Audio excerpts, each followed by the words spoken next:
Hello friends, welcome to my channel. My name is Shelley and I am so glad you joined me. If you are new to my channel, welcome. If you are not new, then thank you for returning. I appreciate you all so much. In this tutorial, we're going to make both the beanie with the rolled brim and the skinny scarf with one ball of yarn. We are going to use Yarnspirations Bernat Wavelength yarn. This is the first time I'm using it. I didn't know if it was going to work because it is a 5 bulky. My bigger machine gave me a little bit of kickback with it. We needed to go slowly and to take our time and to work on the beanie, but my 22 needle machine just loved it. So once you have your supplies and your machines, we are going to make this rolled brim single layer beanie and this skinny scarf. I just absolutely love this whole set. It's just beautiful and you're gonna love it too. So once you have your supplies ready and once you've hit that like and subscribe, let's get started. All right, friends, so if you're ready, you're going to grab your 46 needle Addi or your 48 needle Central. You're going to bring your last and your first needle in line with your yarn guide. Got my claw weights ready here because I know I'm going to need them. If you have claw weights, go and grab them, or whatever weights that you have. These are really heavy and they work like so well. You can get them on Amazon if you don't have them. They're fairly expensive. So if you have other weights that you want to use, that'll be great too. We're going to cast on in front of that first black, behind, in front, behind, alternating like that all the way around. Friends, you want to make sure you put no tension on this. Just let it slip through your fingers. With a thicker yarn like this, you want to have it loose. You'll have way more success if you don't put tension on it like this when you are casting on. Okay, so before I get to the beginning, I'm going to set my row counter to 0, so I'm ready to go when I get there. It's behind that last white. Into my yarn feeder I go.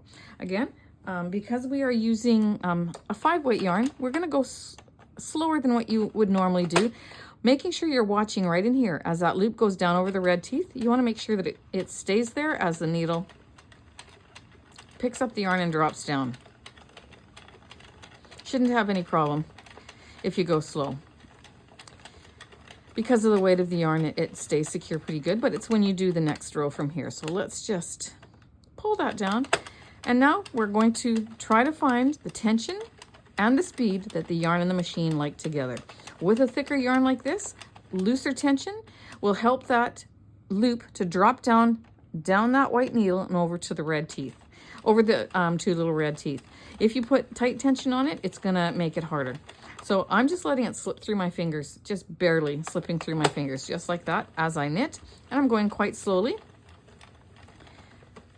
Just because I can already see that if I go much faster, those loops are not gonna fall down, have time to fall down over the red teeth, and I'm gonna get a tucked stitch. So if I wanna use yarn like this and make a really beautiful project, I'm gonna take the time that it needs. And I'm gonna enjoy the process. Now, if I used yarn like this for every project I did, I'd have way fewer videos on my channel. And you would not want to use your machine as often as you do. So, see, that one would have tucked because it didn't go down over the red teeth, but because I keep my eye on it, I see it. I'm gonna take my little pick here. I'm gonna help that over the red teeth, pull that down a little bit, and I just prevented a tucked stitch. Okay, this one too. I'm going to get my weights on there soon, but I have to have a few more rows. You can let go of this, but before you let go of this, make sure that you take quite a bit out of your ball so that you know that there's no knots in it and that there's it is not going to fight to, like, there's no tension.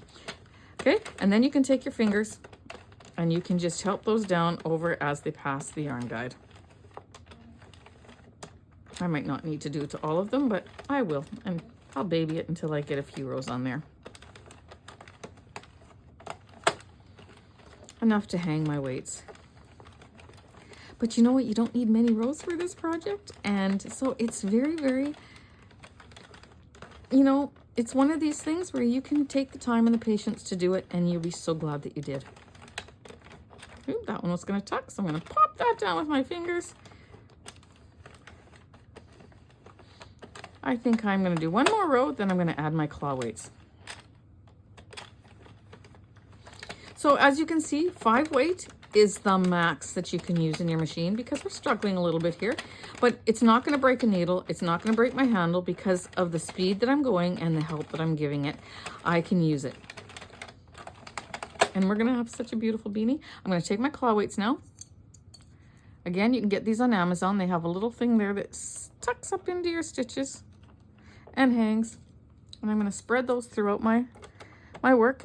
And friends, I am going to go slowly until I have, let me just clap it on there, till I have 58 rows. Okay, that sounds like an odd number, but 55 I don't think is long enough, and 60 I feel is too long. So I'm doing 58 rows.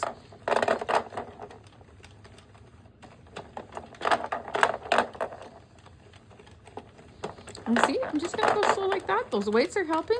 They clank a little bit, but you know, that's okay. And after I got about 10 rows or so done, I'll move them up. But it allows me to just go at a nice even pace, and it's pulling those loops down over the red teeth, and I don't have to worry about it. So my friends, I'm going to go until I get 58 rows. Have fun, enjoy the process, and we'll see you when we get there.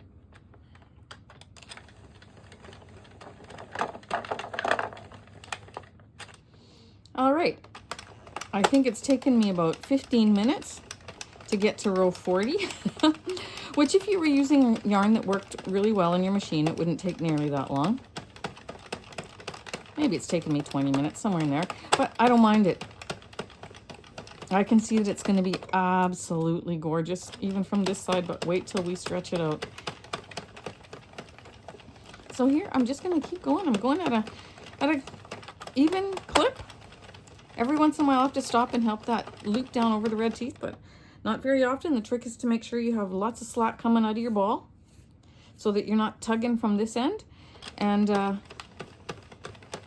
to just go at an even pace. So friends, I hope it's going well for you. I'll see you when I get to row 58.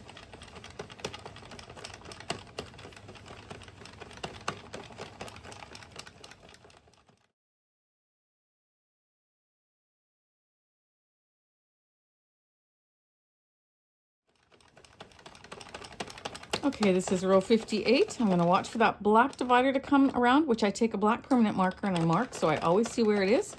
And I put it in the middle of my yarn feeder and I know I'm done. I'm going to cut off a yarn tail that will go around my barrel 1.5 to 2 times so that we can cast off. Any longer and we would have had to roll this into a donut because it's starting to touch the table.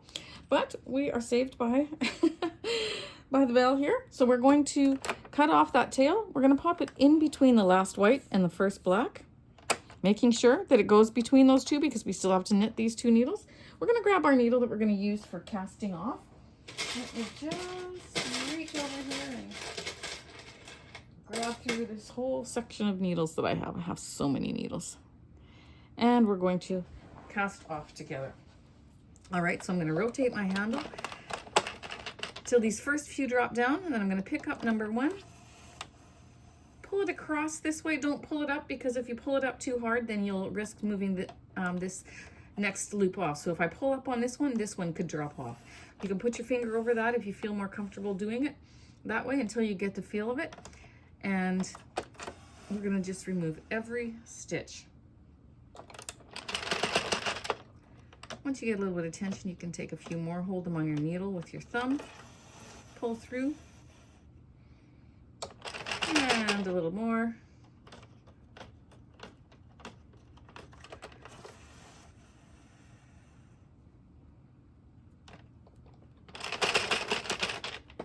And I'm going to keep going like this until I get all my stitches off the machine.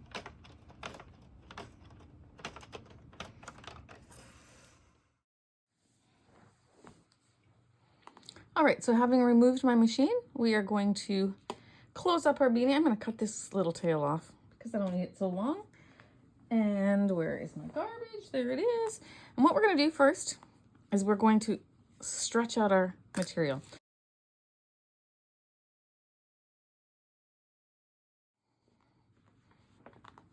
This yarn is worth every second of extra time that it takes.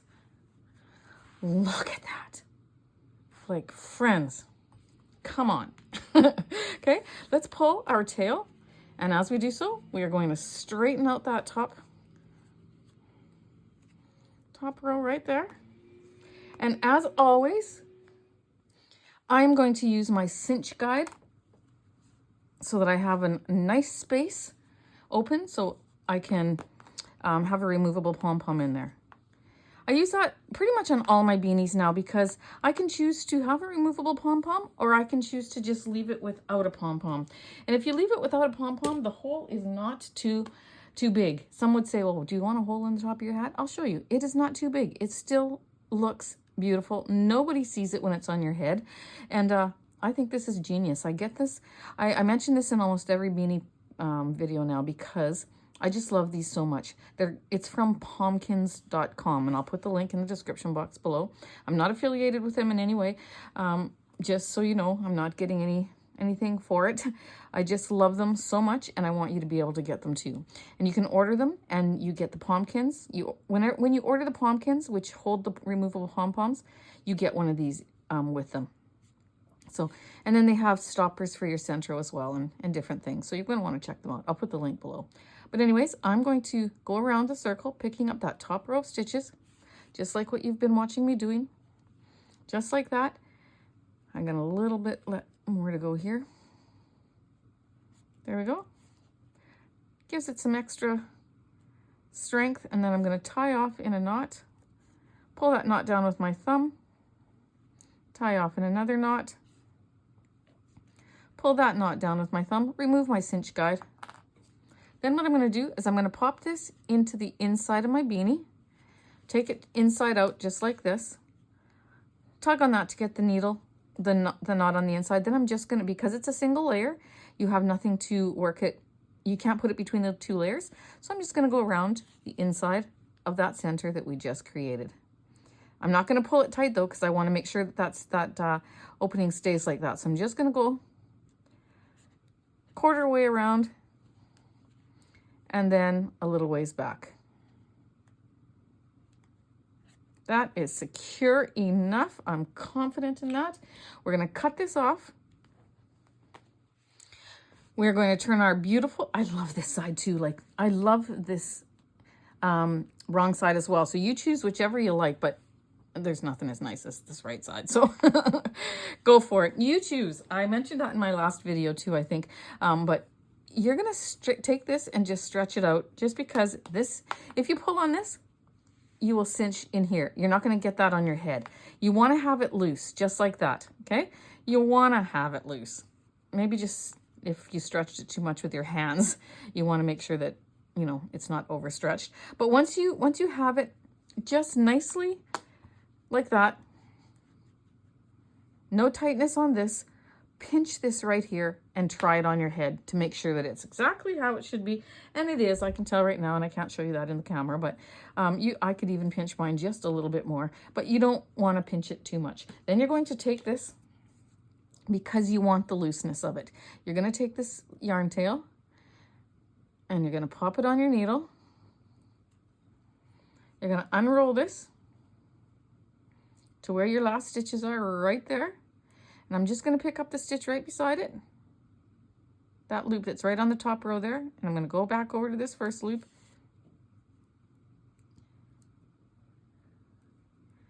And I'm going to pass it through again, make a knot. And I'm going to make one more knot just underneath there, just so that this doesn't gather. And I roll this up again just a little bit. And I'm just literally going to weave this on the inside here, in and out of a few, picking up the first bar of each row, just for about 4 stitches, just like that. Pull that through loosely. I'm not keeping it tight. Then I'm going to go back the other way, just hiding it. And once more the other way. It doesn't matter if you go on the underside here or the top side here, because it's rolled up. I find it's easier to see the stitches and to go underneath the half of each row. There we go. I'm going to cut this off. And we're going to let this roll up. It just rolls up on its own and it takes its own natural form. So there you go. But if it's on your head and you want it longer and you unroll it, it'll stay once it's against your head. So you have the options for that too. And some might want to roll it up really tight and have it right snug close to your head. But it takes its natural form just like that. Isn't it so beautiful? Just love it. It is now time for the pom-pom. So we are going to grab a Pom-kin. If you have a Pom-kin or you use whatever pom-pom holder you like, see these bend and then they spring back and they stay in very well. And I'm going to choose between, well, you know what? You can do a variety of different ones. That's the beauty of having a removable pom-pom. And see, you can't, there's a hole there, but when you're wearing this, nobody, including yourself, is going to know that's there. So it is, honestly, it's just absolutely great. We're going to take our pom-pom with the elastic, and I'm going to just grab, with the little hook that's on there, I'm going to grab that elastic and pull it up, put my finger under there. Okay, we're going to wrap the end of that Pom-kin. Get my finger out of there now. Wrap the end of that Pom-kin. And then once again, just like that. And then if you can do it 3 times, good. This one is an extra small elastic. The other 2 I wrapped 3 times. You're going to pop this down to the center of your Pom-kin, just like that. See? Then you're going to fold this in half. You're going to shake the daylights out of your pom-pom, or you're going to get your blow dryer and you're going to blow it on high heat for 15 seconds, because that's what happens. If you use a blow dryer, it's even much nicer. If you're at a craft show and you're putting a bunch of these out, make sure that you shake them really good, or that you take a blow dryer, if there's a plug-in, and blow dry them all before your show starts, because you know what? It will draw people to your table a lot more than if you were to just leave them as they come out of the box here, out of the bag here when you order them. You need to take care of them and make them beautiful. Okay, so I'm going to pinch this together. I'm going to pop that into that hole that we used with the cinch guide. Look on the inside. There it is. Pull it up. And then it spreads open. You cannot feel that on your head, so don't worry about that. And then when you want to take it out, you just squeeze it, pop it out, put a different color in if that's what you want, or don't wear one at all. Okay, so I'm going to put that in there. I love this pink. So here it is with the pink pom-pom. And again, I would blow dry that if I was giving it away, or it's beautiful like that, but I think to blow dry is even nicer. Just a reminder for that. If you have never done it, try it and then comment below this video what you think. Okay, so that's with the pink. I'm going to take that out. So I'm going to pinch my Pom-kin. I'm going to pull it out at the top here. Just like that. I'm going to take the gray one. This is what I love about these things, because you have so many options. They're hard to pinch, but again, that's a good thing, because then you know that they are going to spread open on the inside and hold in place. Pop that in. Put my hands in this inside. Help it. It automatically spreads, but there you go. And there's the gray one. Isn't that beautiful? Let's turn it this way. I just don't like it because it's not blow dried, so I'm having a hard time even showing you that on camera, because I like to have everything so perfect. Okay. And here's the white one if you wanted to choose to do white. Look how beautiful that color looks with it as well. Just brightens it up. So you have, for me, I have all those 3 options for my pom-poms, because those are the colors I have in my drawer. You can just use what you love, or friends, you can take it out, set your pom-poms aside, and just wear it like that. All right, so let's move on to the next part of our tutorial. We're going to grab our 22 needle machine. We're going to bring our last white and our first black in line with our yarn feeder. And we are going to take our yarn tail and we're going to cast on in front of that first black, behind, in front, behind, in front, behind. All the way around, letting it loosely fall through your fingers. And I'm going to, or flow through your fingers. I'm going to set my counter to 0 behind that last white into my yarn feeder. Okay, for our first row again, we're going to go slow, make sure that we don't get any split yarn or any problems here. And we're going to see how our 22 needle machine likes this yarn. It is crazy to me how these needles are the same gauge, the same distance as the bigger machine, but sometimes the 22 will like yarn that the bigger machine doesn't like. Look at this. Now, full disclosure here, I love the width of a scarf on the 40 needle central. I started the video, I got my scarf started, and I was just having so much trouble. The difference between, one of the differences between the Addis and the Centros are these needles have a wider hook. So when it picks up, it has an easier time picking up the yarn. The little, like the center ones are a lot narrower. And so with yarn like this, it just wasn't gonna happen. I got, I think, 30 some rows, but I thought there's no way I would put that on a video and put you through what I went through. And so I just took it off and decided I would make it a skinny scarf. And look at this, great choice. Now, friends, don't get me wrong. And if you don't want to stay for while I'm talking here, I'll just tell you, I'm going until I get almost to the end of my ball and leaving enough so that I can cast off. And I will tell you how many rows as we go along. So many times people say, is the Addi and the Central really, is there that much difference? And I'm here to tell you, I have this Addi, I have my Addi King, I have my Addi Egg, which I'm not totally fond of, but I have 3 Centrals, the 40, the Mushroom, which is 30, what is the Mushroom, 32 I think, and the 40 and the 48. I love my Centrals if I'm using yarn that will work with them. But even though I love them at times, I gotta be honest with you, there is a huge difference. This is a sturdy, well-built machine. Like, it's just, there's no denying it. The counters are wonderful. The handle is big and it's wonderful. It might make some more noise as it counts the row and snaps there, and that bugs some people. And the bigger machine is a little bit louder than all the Centros. The Centros run a little bit quieter and smoother, but there is no contest as to which one is better.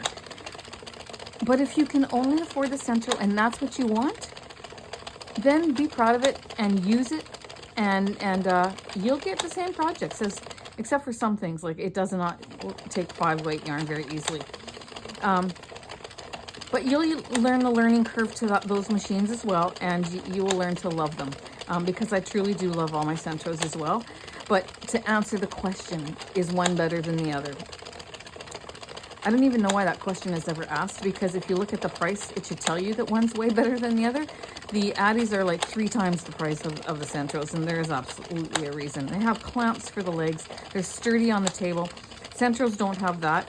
And I use my Addi clamps to hold down my Central, but then I still have to hold it up the top here because they're so cheaply made. They are a toy. It's said many times, but they truly are on the box as a toy. This is not a toy. So yes, friends, there is a complete difference. But again, if the Centro is what you can afford, then get it, and you'll enjoy it and you'll have fun with it. So that's my take on the Addi and the Centros. I could actually go on and on with more comparisons, but I won't. We're gonna just keep going, and I am so impressed with how my 22 needle machine is taking this yarn. It's not even funny. So maybe the bigger machine would have taken it for the bigger Centro would have taken it for, I'm gonna pick that up and pop that like that. Maybe the 48 needle Centro would have made the beanie. Maybe it would have worked better than what the 40 did when I tried for the scarf. You really have to give it a try. But regardless, if Centros are what you have, you can make this yarn work in the 48 and in the smaller one for a scarf, if you have the patience and the time for it. So that's all I'm going to say on that. So I'm going to just keep going until I have a long enough tail to cast off, and we're going to have a beautiful scarf. And every time it gets to touching the table, I pick it up and just pop it in the middle like that. And it keeps the tension around the rim of the barrel even. Have fun, friends. I'll see you in a bit.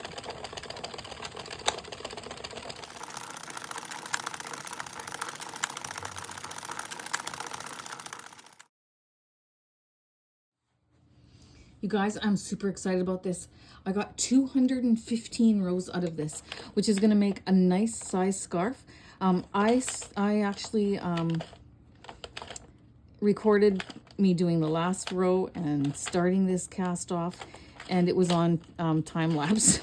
I knocked it over to time lapse without realizing it. So you're seeing me take it off. But all I did was knit until I had enough left that I could take my cat and do the cast off. And we cast off the same way we did the beanie. We just cranked around and took every stitch off. Okay, so very, very simple. And now I'm going to move my machine and we are going to continue on with this beautiful short scarf. So here it is. I have my piece off the machine. I'm going to find that needle. Where are you? There we go.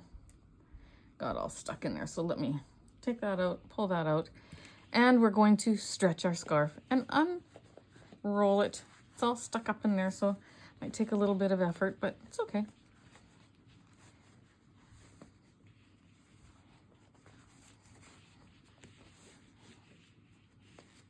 There we go. There we go. I see the end. So I'm going to just stretch it out widthwise. Not every scarf you make has to be incredibly long. You can make a short one. It'll wrap around your neck once and then hang in the front just beautifully. And I'm going to just stretch it out lengthwise now. Just like that. And then, friends, what I'm going to do is I'm going to pull this. If you don't have a cinch guide, you use a pen. Stick your loom pick in there, just like that. But I'm going to put a cinch guide in there. And I am going to reinforce around it just like we did with the beanie. And I'm going to do that for both sides. Okay, so go ahead. Pick up the top row of stitches. This needle might be a little too thick, but I'm going to give it a go. Nope, it's okay.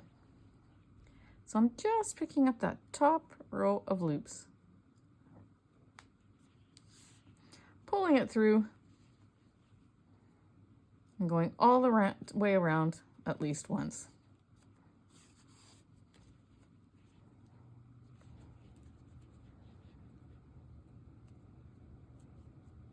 I did 1.5 here. Okay, so I'm gonna pull that. I'm gonna tie off a knot once, pull down with my thumb, twice, pull down with my thumb, take out the cinch guide, pop that into the inside and out the side and pull so the knot stays down, and it will stay in there. We're going to cut that off. Actually, don't cut that off. What you're gonna do, I already did, but I'm gonna show you what I'm gonna do. I'm gonna go through the top here. That was a quick thing that I did and I shouldn't have done it. So I'm going to correct it. I'm going to pop that needle in there because this is so short already. Then I pop it through that little loop. And I'm going to pull it through. I don't want to pull on it too hard because then I'll break the loop off my needle. There we go. And then I'm going to cut it off. Then it's secured underneath that edge. That's what I should have done in the very beginning. So we've got our little end like that. I'm going to do the same thing to this end. You're going to take your pom-poms. I don't have to show you anymore how to add this because I showed you for the beanie. We're going to pop that in there.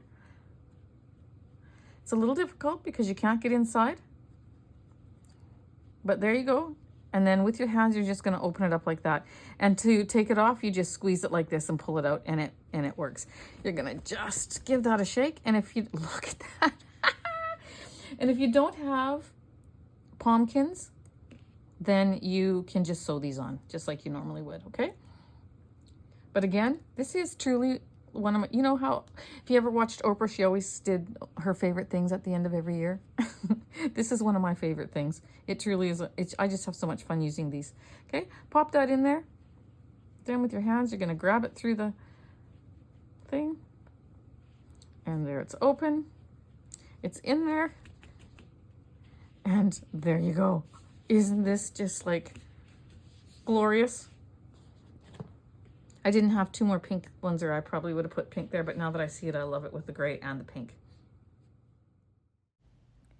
There you go. I hope you had fun making a set, my friends. And I know that this yarn comes in several different colors, so I can't wait to see the color choice that you chose. Please show me in my Facebook group. The link will be in the description box below, and I'd love to have you come over and join that group if you're not a part of it already. Okay, so this scarf measures 52 inches. So not including the length of the pom-poms that it adds, it's 52 inches. And so for me, being a 5'3" person, when I wrap it around my neck once, just like you see in this picture, it hangs down just nicely on my lapel. But you know what? You can not wrap it around your neck. Just let it hang over your shoulders on both sides. And for me, it goes down to my waist then, and it just looks so nice. So I'm very pleased with it, and I hope you are too. So please don't forget to show me your makes in my Facebook group. I would love to see. So take care, my friends, and we'll see you in the next video. Have a blessed day.